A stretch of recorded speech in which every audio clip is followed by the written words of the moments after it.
Throughout history, social engineers have refined techniques designed to control large populations. About 100 years ago, this big organization with many branches, they wanted to rule the world basically using Britain as a nucleus of a system, an embryo, which also was going to be joined with the US under the Anglo-American establishment. Wrote about the kind of culture and the changes of culture over a 100-year period that they would actually design, implement and bring in. And H.G. Wells talked about it too. He talked about arenas.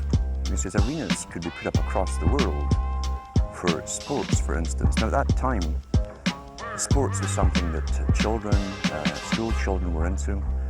Adults became adults and got onto adult things. So it was unimaginable at the time that people could actually believe that there was even a need for adult sports and entertainment, never mind having arenas built across the world. But he said we can do this and voiced basically a sports culture for the males.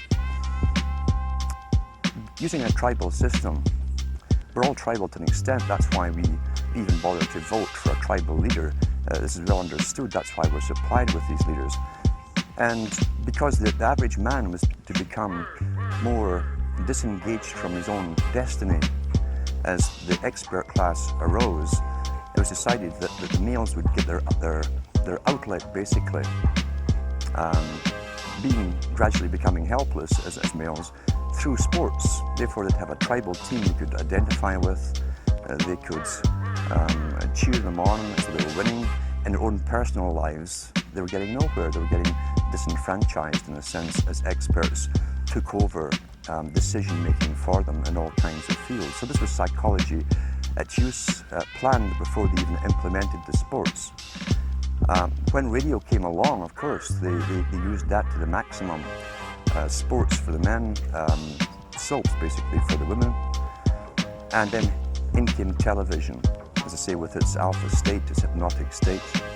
And sure enough, around 1960s, really, 50s and 60s, it took off.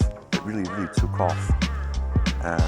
And men became glued on Saturday nights to the sports shows.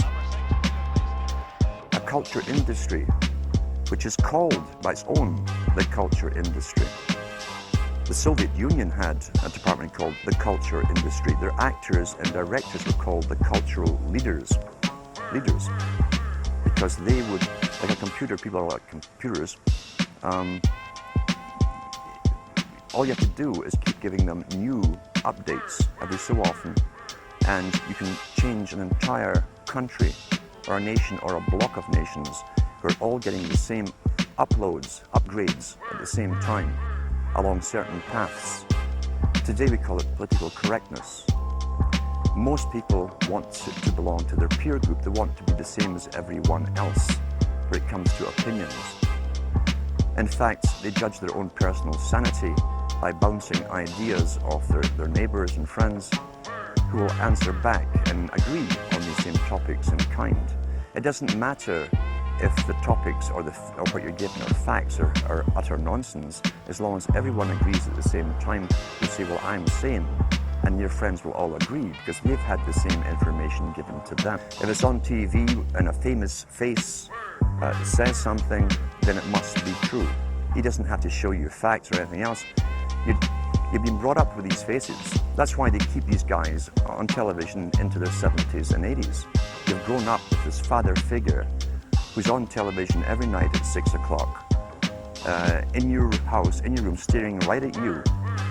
And he's a father figure. Would he tell you a lie?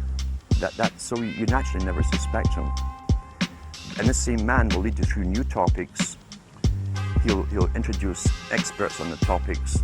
They'll have a little summary at the end of every talk, and you are now left with the conclusion that's presented to you. You don't arrive at it, it's given to you, and it's good enough for you.